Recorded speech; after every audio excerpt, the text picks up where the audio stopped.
ऐसी कहानी लेकर आया हूँ जो आपके रोंगटे खड़े कर देगी। ये कहानी है हिमाचल प्रदेश के मंसूरी वैली के भूतिया मिठाई वाले की।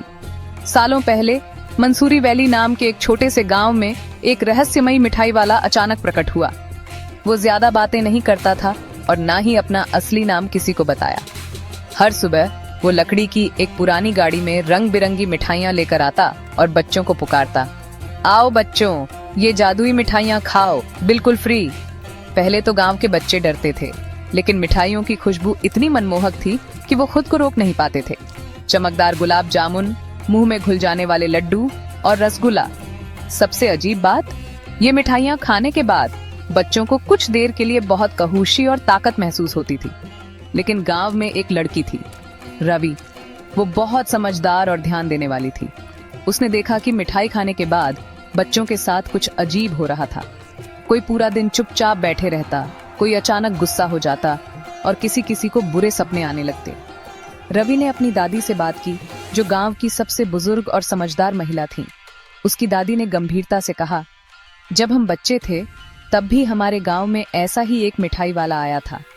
वो जादुई मिठाइयाँ बांटता था, लेकिन उसका असली मकसद बच्चों की आत्मा चुराना होता था। कहते हैं वो एक भूत था जो मिठाइयों से बच्चों की ऊर्जा चुराकर उन्हें अपने जैसा बना देता था।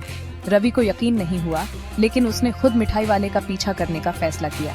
अगले दिन जब भूतिया मिठाई वाला आया, रवि भीड़ में छुपकर उसके पीछे हो ली।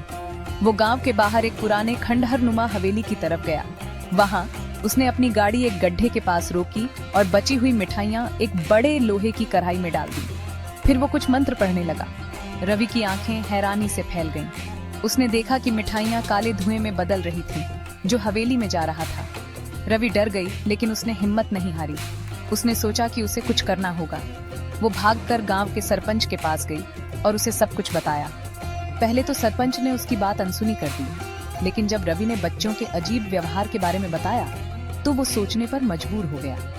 अगली रात सरपंच, रवि, उसकी दादी और कुछ गांव वाले हवेली पर इकट्ठा हुए। उन्होंने देखा कि मिठाई वाला एक बड़े से शीशे के सामने खड़ा होकर बार बार बुदबुदा रहा था, और आत्माएं और मिठाइयाँ। उसी वक्त रवि की दादी ने अपनी पुरानी किताब से मंत्र पढ़ना शुरू कर दिया। जैसे ही उन्होंने मंत्र पढ़ना शुरू किया, मिठाई वाला छटपटाने लगा। वो चिल्लाया, तुम मुझे नहीं रोक सकते, ये बच्चे मेरे हैं।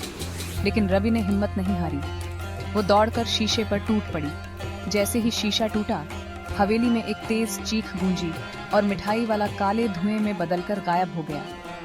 गांव में अंधेरा छा गया, लेकिन धीरे धीरे सब सामान्य हो गया। अगले दिन सभी बच्चे पहले जैसे खुश और मस्ती करते दिखाई दिए। मिठाई वाले की गाड़ी फिर कभी नहीं दिखाई दी। गांव वालों ने रवि की समझदारी और बहादुरी की तारीफ की। उन्होंने उसे गांव की रक्षक कहा और हवेली को पूरी तरह से तोड़ दिया, ताकि कोई और भूतिया मिठाई वाला वापस ना आ सके। कहानी की सीख, कभी भी मुफ्त की चीजों के पीछे मत भागो, खासकर अगर वो किसी संदिग्ध जगह से मिल रही हो।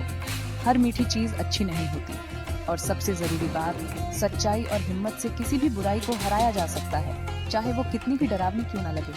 अगर आपको ये कहानी पसंद आई हो तो मुझे बताइए कि क्या आप इसे इंग्लिश में ट्रांसलेट करके सुनना चाहेंगे, या किसी और अंदाज में, जैसे कि एक डरावनी कविता, एक नाटक या बच्चों की कहानी की तरह। कमेंट्स में जरूर बताइए।